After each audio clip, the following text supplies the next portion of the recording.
שלום לכולם. אנחנו נשתמש בתוכנת יוטיוב דאונלואודר כדי להוריד סרטונים אל המחשב שלנו, שיהיה אפשר להפוך אותם לשירים, לשים בטלפון או להשתמש בהם מאוחר יותר. קישור לתוכנה נמצא מתחת לתיאור של הסרטון ביוטיוב וגם בדף ההדרכה.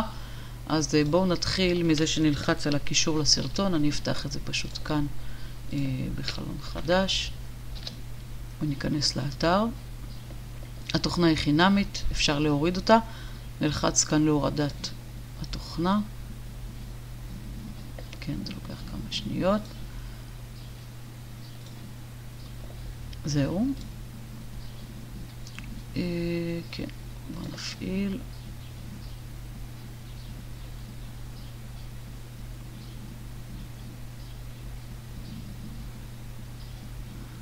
זה בינתיים מתקין את זה. מה הוא מבקש פה?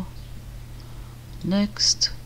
אני לא רוצה להתקין כאן. הרבה פעמים מתקינים תוכנות ונדבקים לזה כל מיני סרגלים שמותקנים לכם על המחשב. בדרך כלל הם מבקשים אישור לפני, רק שכל הזמן לוחצים next בלי להסתכל מה הם מבקשים. אז כאן also add search extensions. אני לא רוצה שהם יתקינו לי את הסרגל חיפוש הזה, ולכן אני אוריד את זה. ועכשיו נלחץ הלאה. הם רוצים לשנות את המנוע חיפוש שלי, גם את זה אני לא רוצה וגם את זה אני לא רוצה. בואו נמשיך. כדי לשים לב לדברים האלה, אחר כך נדבקים כל מיני דברים שמותקנים לכם על הדפדפן וקשה להוריד אותם ולא יודעים איך.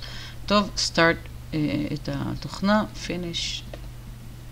מצוין. יופי, ובעצם הגענו לעמוד של התוכנה. בואו נראה עכשיו מה אנחנו עושים ואיך אנחנו מורידים סרטון ביוטיוב. אני חוזרת חזרה ליוטיוב. נחפש למשל חיפוש של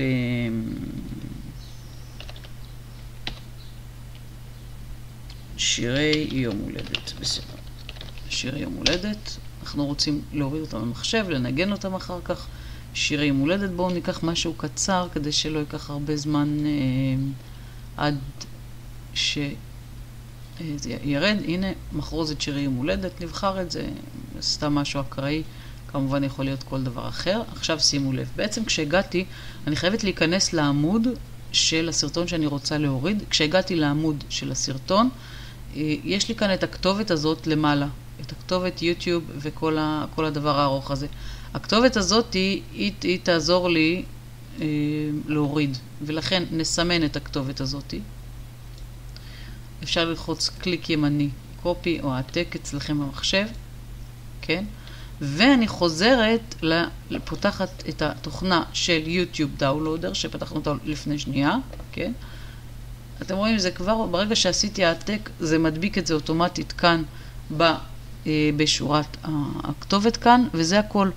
מה שאני צריכה לבחור זה איכות ההורדה. כאן אני רוצה את הבסט, שאפשר.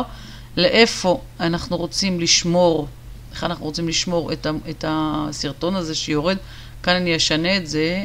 אני לא רוצה שזה ירד לקונן C. בדרך כלל אני לא ארצה שזה ירד לקונן C, כי זה יכול להיות סרטונים בגודל מאוד גדול, ואני לא רוצה שזה יחסום לי את המחשב, ולכן אני אלך למקום אחר שאני שומרת בו את הסרטונים שלי. כן, נלך לכאן, זה המקום. אז בואו רק נבחר את זה. רגע, הופ, אנחנו רוצים לבחור את זה. סרטוני הוידאו שלי, שיהיה. בסדר? למה זה לא עובד?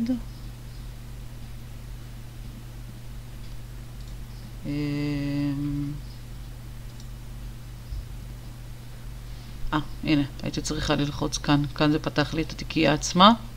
כאן זה פותח לי את האפשרות לשמור את זה במקום אחר. הספריות שלי, סרטי הוידאו שלי. וניקח למשל שיהיה סרטי הוידאו שלי, אישור. בסדר? ועכשיו בואו נראה דאונלוד. זה הכל אני חושבת. הנה זה יורד למחשב, ההורדה הושלמה. אם אני אפתח עכשיו את תיקיית הסרטונים שלי במחשב, סרטי הוידאו שלי, אני אוכל לראות את זה. הנה מחרוזת, אני אשים את זה כאן שתראו גם אתם, מחרוזת שירי יום הולדת, שירים לילדים. אם אני אלחץ על זה פעמיים, זה יפתח לי את זה כאן, כן, אפשר לשמוע. בסדר?